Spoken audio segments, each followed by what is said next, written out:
그래서 회사에서도 요 사람 별 볼 일 없는 이 사람이 들어와서 어느 날 회사가 승승장구하고 어느 날 청소부 아줌마가 청소부 아줌마인가 보다 해서 무시한 게 아니라 회사에서 전부 다 존중하고 했더니 나중에 이 아줌마가 건물주더라. 그 얘기 들어들었나?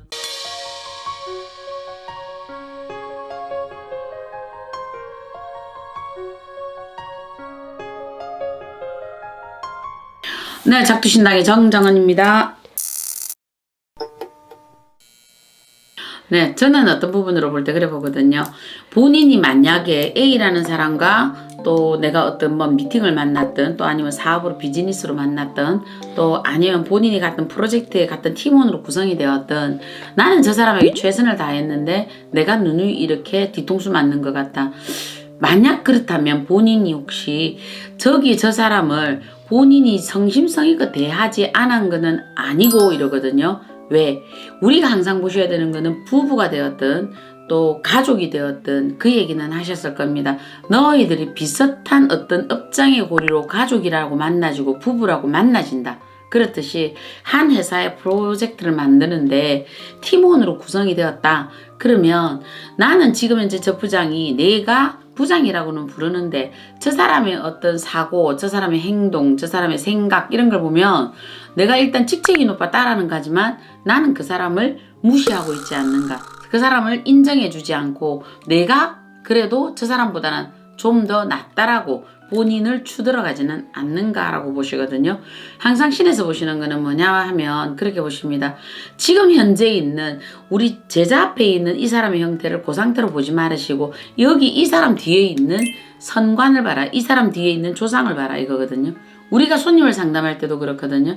내가 이 사람의 뭐 형태가 어떤 모습으로 오든 밍크 코트를 입고 왔든 아니면 이 사람이 그냥 허름한 신발을 끌고 왔든 저는 그 부분을 보는 게 아니고요.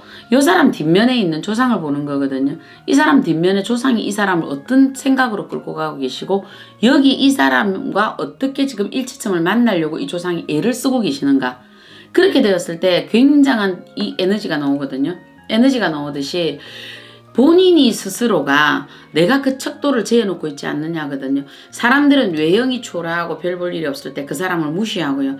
그 사람이 별 볼 일 없이 대화가 좀 수준이 낮다라고 싶을 때 자기가 나는 고등학교 나왔고 저 여자는 중학교 나왔으니까 내가 은근히 무시하고 깔고 들어가는 건 혹시 없느냐라고 얘기를 하시거든요. 그런데 그 사람 뒤를 도우는 존재는 따로 있다. 조상이 될 수도 있고요. 신이 될 수도 있고요. 보호신이 될 수도 있고요. 어떤 형태가 반드시 있다. 그런데 그 존재가 너의 뒤에 있는 신보다 더 높은 존재일 수도 있다라는 거죠. 그렇게 되었을 때 이게 뭔가가 서로 안 맞는 거거든요. 서로 안 맞아요. 왜 그러냐면 나는 저 사람의 현재 상황에서 뭔가 인정하기 싫고 저 사람을 부정하고 싶은 거고요. 내가 그러니까 나는 저 사람에게 일해주고 토사구팽 당하고 뒤통수 맞고 이거거든요. 왜? 저 사람이 조상에서 볼 때, 신에서 보실 때는 당신의 모습이 그냥 그대로 보일 거잖아요. 언젠가 본 뭐 TV였나? 거기서 한번 본 적이 있는데 이 사람이 지금 형태는 보니까 아주 별 볼 일 없는 몸이 불편한 이런 사람이었고 이 사람은 아주 건강하고 잘 나가는 사람이었거든요. 근데 두 사람을 보호하고 있는 몸주신들이 한쪽은 장군이고 한쪽은 병졸이었어요. 전생에. 쉽게 얘기하면. 그 껍데기로 볼 때는 굉장히 우람하고 당찬 이 사람이 우리가 볼 때 장군인 것 같거든요. 아니에요. 근데 이 사람은 병졸이었고요. 몸이 불편하고 초라한 이 사람은 전생에 장군이 이 사람 뒤를 보호하고 있더라고요.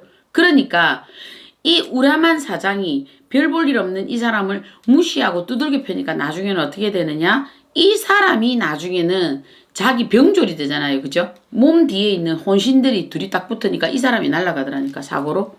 이런 경우가 너무 돼요. 그러니까 지금 본인들이 만나서 어떤 사람을 봤을 때 그 사람의 앞면만 보지 마세요. 그 사람의 뒤를 보세요. 그 사람의 뒤가 보이지 않는 굉장한 에너지를 가지고 있는 어떤 존재들이 있을 수 있습니다. 그러면 그 존재가 그 사람을 도울 때는 어느 날 이 존재가 서로 만나 에너지가 만들어 할 때는 어마어마한 기운을 발산시키거든요. 저희 같은 제자들도 그렇습니다. 어떨 때는 서로 인연법이 안 맞는 것 같아도 그분들과 인연을 지을 때 항상 신에서는 그러시거든요.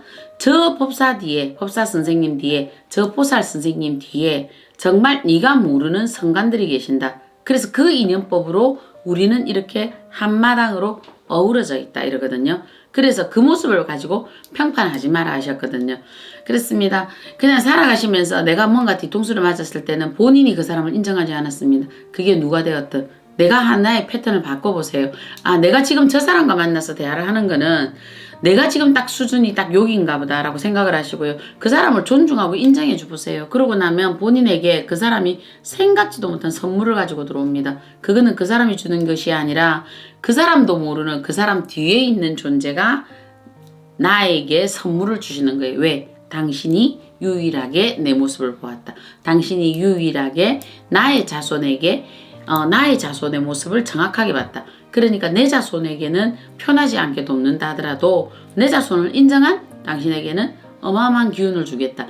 그래서 회사에서도 요 사람 별 볼 일 없는 이 사람이 들어와서 어느 날 회사가 승승장구하고 어느 날 청소부 아줌마가 청소부 아줌마인가 보다 해서 무시한 게 아니라 회사에서 전부 다 존중하고 했더니 나중에 이 아줌마가 건물주더라. 그 얘기 들어 나오죠. 이거는 그 사람의 현 모습을 청소부 아줌마로 봤고 무시했더라면 이 사장은 부도났습니다. 근데 존중했으니까 어떻게 돼요? 이 아줌마가 건물주가 되어서 도와주더라. 우리는 살아가면 이런 기적들이 굉장히 많이 만납니다. 기적은요, 어느 날 번개처럼 이루어진 게 아니라 당신이 오늘 하루, 당신이 30일, 당신이 1년 살아낸 그것이 기적입니다. 당신에게 누군가 내가 작지만 그 사람에게 꾸준한 정성을 들인 그것이 어느 날 기적으로 오는 것이지, 어느 날 갑자기 본인에게 아무 짓도 안 했는데 오는 기적은 그게 바로 악마가 당신에게 바로 초청장을 내미는 행위라고 보시면 될 것 같습니다. 네, 작두신당의 정정은이었습니다.